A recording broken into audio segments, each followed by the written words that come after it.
Սեպտեմբերի 27-ին վերաուծվեց Սյունիքի Լոր գյուղի Սուրբ Գևորգ եկեղեցին։ Լորում տոնական օրն սկսվեց խաչերթով։ Հոգևորականների առաջնորդությամբ ժողովուրդը աղոթքով, շարականների երգեցողությամբ ոտքով անցավ բնակավայրի փողոցներով մինչև վերաուծվող եկեղեցի տանող ճանապարհը։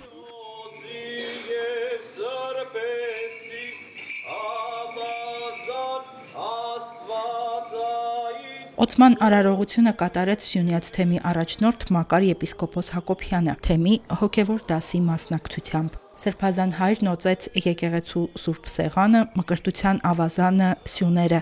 Մակար եպիսկոպոսը նաև վերաուծված սրբավայրում առաջին պատարագը մատուցեց։ Վերաուծման օրը պատահական չէր ընտրված։ Սրբագործումը կատարվեց Սուրբ Գևորգի տոնին, ում անունն է կրում եկեղեցին։ Գևորգ Զորավարը ինքը համարվում է քաջամարտիկ սուրբ, այսօրն եմ ընտրել, սեպտեմբեր 27, գիտեք ինչա տեղի ունեցել, որ մեր բոլոր նահատակների համար էլ այսօր աղոթք անենք։ Լորի Սուրբ Գևորգը եռանավ բազիլիկ է, չափերով բավական մեծ, 17-րդ դարում է կառուցվել։ Մուտքի միակ դուռը կամարներով զարդարված սրբատաշ քարի շրջանակ ունի։ Այդ շքեղ բարավորի կամարների ներքո դռան ճակտոնին անձնագիր արձանագրություն կա, նշվում է կառուցման տարեթիվը, բարերարի Խոջա Պողոսի անունը։ Փոքր գմբեթը տասնամյակներ անց 18-րդ դարում է կառուցվել։ Ներսում հոյակապ կամարներ ու սյուներ կան։ Սովետական տարիներին օգտագործվել է որպես պահեստ։ Կոլխոզի պահեստ է եղել, անշուք վիճակում, համարյա թե արդեն ավերակի էր վերածվում։ Այդ սովետական կարգերից հետո սկսվեց եկեղեցին մաքրվելը բնակչության կողմից, ղեկավարության կողմից մաքրվեց այդ պահեստը լրիվ ամբողջովին մաքրվեց, դատարկ էր, բայց անշուք վիճակ, շատ վատ վիճակում մեր գյուղացի բարերար Արամյանի նախաձեռնությամբ սկսվեց վերանորոգել եկեղեցին։ Սիսյանի տարածաշրջանում ամենալավ պահպանված եկեղեցիներից մեկն էր եւ Փարքաստու վերանորոգվել է արդեն եւ անպայման իր նպատակին կծառայի։ Ես համոզված եմ, որ մարդիկ անպայման կգան իրենց հոգեվոր պարտքը կատարեն ես եկեղեցու։ Լորը առանձնահատուկ գյուղ է Սիսիանում, Լորը իսկական գյուղ է Սիսիանում, հոգևոր ոնց բան կա այստեղ, ինքնոք կա։ Ես այդպես եմ զգում ամենայն դեպս, դրա համար չի կտրվում Լորից իմ, ասենք կապն էլի։ Այսօր ասենք ծնողներս չկան, պապս տատս չկա, բայց մեկ է Լորը ինձ համար մնում է Լոր։ Անշուք վիճակում եւ խոնարհված եկեղեցին այցելուի պակաս չի ունեցել։ Մարդիկ հիշել են սրբավայրի նշանակությունն իրենց պապերի կյանքում եւ նույնիսկ անաստվածության տարիներին փոխանցել այդ հիշողությունը սերունդներին։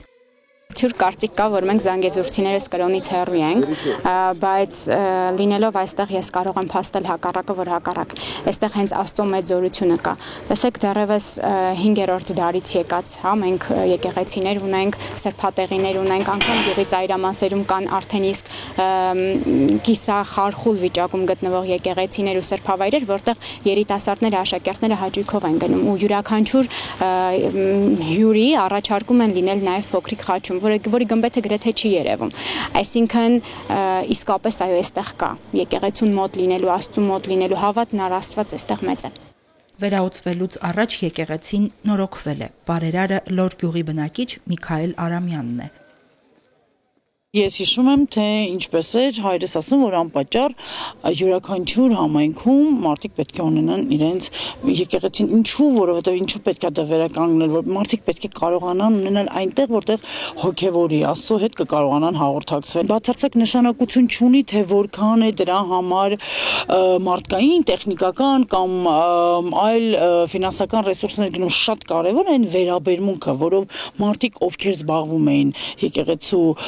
փոքրի շատ է վերականգնման աշխատանքները, վերանորոգման աշխատանքները, այն ամենով ինչ անհրաժեշտ է, որպեսզի նա հասնի օծման, ինչպիսի ոգևորություն ունեն, որովհետև դա մի աշխատանք է, որը չի նախատեսում զուտ ռեսուրսներ, դա նախատեսում է հենց հոգևոր մարդկային ջանքեր ներդնելը եւ ես շատ կարեւորում եմ դա եւ շատ հպարտ եմ, որ այդպիսի ընտանիքում եմ ապրում։ Վերաուծվելուց հետո Սուրբ Գևորգում պատարագներ կմատուցվեն, մկրտություն, պսակ եւ այլ ծեսեր կարվեն։ Այս տարի է ուծվել նաեւ համայնքի Սուրբ Հովհաննես եկեղեցին, որը դարձյալ 17-րդ դարի կառույց է։ Ինչպես խաչը, այդպես էլ եկեղեցին իր թևերի տակ հավաքում է իր հավատացյալներին հավատավոր հոտին եւ թող Աստված տա, որ մեր ժողովուրդը չհեռանան իրենց բնորանից եւ համախմբվեն եկեղեցու հարկից ներս էլ ավելի զորացնեն, շենացնեն մեր բնակավայրերը։ Հերմինե Հակոբյան, Տիգրանուհի Բադալյան, Մհեր Մանուչարյան, Եկեղեցական կյանք։